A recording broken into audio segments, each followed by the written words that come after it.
Welcome back to Newsstand. I can't get down from here. It's scary. According to NPR, teens are becoming addicted to online gambling, a trend which experts believe started around the release of High School Musical 2. It had never crossed my mind that teens could get addicted to online gambling, but as soon as I read this headline, I was like, oh yeah, of course. Teens these days are addicted to everything but reading a good book. Anyway, this episode of Newsstand is sponsored by Draft Queens. Is your gambling addiction making you gay? Then girl, kick on those heels and blow up your Christy Gnome husband balloon bazongas, because we're hitting the town tonight. Draft Queens provides you with all the tools you need to get you so into the art of drag that the only spread you'll be thinking about is that split you're doing at the show tonight. Draft Queens. Gambling addiction? Girl, get over it. I can't believe teens are addicted to online gambling. I miss the good old days of being a teen when the only thing you gambled on was getting pregnant in your parents' basement, when the most risky bet you could make was just the tip. High risk, high reward, baby. And every baby is a reward. Speaking of teen pregnancy, the birth rate among girls 15 to 19 is at a historic low. The teen birth rate was just under 12 births per 1,000, but in 1991, it was almost 62 births per 1,000. 1991, when sex ed was just a condom on a banana and a crazy video. I mean, I wasn't there in 91, but I'm pretty sure. Let me know in the comments. In British news, the UK banned Kanye from entering the country over his history of anti-Semitism, and the Wireless Festival was canceled after his inclusion on the lineup led sponsors to pull out of the festival. And who said the pull-out method doesn't work? Oh, this just in from teens in 1991, quote, "It does not." Yikes. Hey, Desk Monsters, you guys aren't still listening to Kanye, are you? No, I know Runaway is a long song, but you've had like 8 years to press pause on that. In space news, the Artemis crew broke Apollo 13's record for furthest distance human beings have ever been from Earth. Ha! That's nothing. My Icarus crew is gonna go way further than those wannabe schwannabes. Speaking of which, where are they now? Oh fuck! No, that's too close, you guys! Get out of there!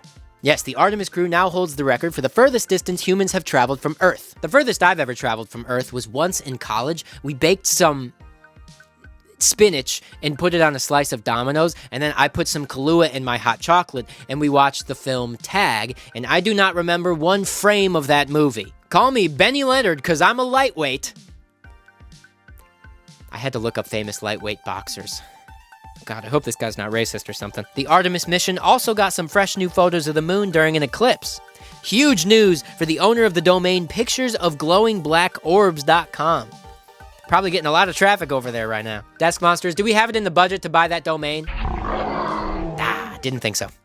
RFK Jr. is starting a podcast to expose lies that make Americans sick, and he's got to be the only Kennedy with a face for radio and a voice for the Zapruder film. Hey, how come the Secretary of Health has to start a podcast to update Americans about things supposedly making us sick? You used to have to give a press conference for things like that. Like Magic Johnson had a famous press conference in 91. And yes, his medical news was bad, but he sounded great. Anyway, this podcast is bullshit, but I'm listening to win a good-spirited game of RFK Jr. ad read bingo. For decades now, bingo!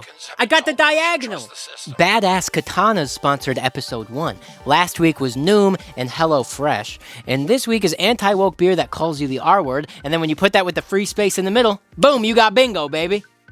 Wait a minute. Nothing is free. Son of a bitch! The classic Frankie Muniz sitcom, Malcolm in the Middle, is back with a quick 4-part revival. When I found out Paul Giamatti would not be returning to this show he was not a part of, I got so blue and said, call me Tobias, because that's funked up. Oh, excuse me, funked up, rather. Man, if we had a nickel for every time an iconic bald guy turned blue in classic media from the early 2000s, we'd all have 2 nickels. It's not a lot, but it's fun that it happened twice. Malcolm in the Middle is back with a quick 4-part revival. Parts 1, 2, and 3 will of course be Malcolm in the Middle, the front, and the back. The revival will then conclude with the elusive and long-rumored Part 4, Malcolm in the Void. Mom, I'm scared. New Yorkers are flocking to Bryant Park to gaze upon the grapefruit-sized bird, the American woodcock, as it pecks for worms in the dirt. This is the first time people have been fascinated by an American woodcock since Groot gained U.S. citizenship. What do you mean that's not MCU canon? Who cares? Well, Desk Monsters, nobody knows what's going to happen in the next movie. Not even the people making it right now. This has been another episode of Newsstand. Do you think David Cross will return in Avengers Doomsday? That'd be good. Oh, there's another 5 cents for the blue guy jar. Oh, and another. Man, we are lousy with bald blue guys today, Desk Monsters. Who you calling big fat liar? I miss Agent Cody Banks, the second one, in London, with like the flute solo. So much fun. Oh, this just in from teens in 1991. 1991, that's the year I was born. That's not the year I was born. A little BTS good news. I figured out how my autofocus works so it'll actually track my face. I was using the wrong setting the whole time. Did you notice? Probably. Thanks for sticking with it. Truly a huge development.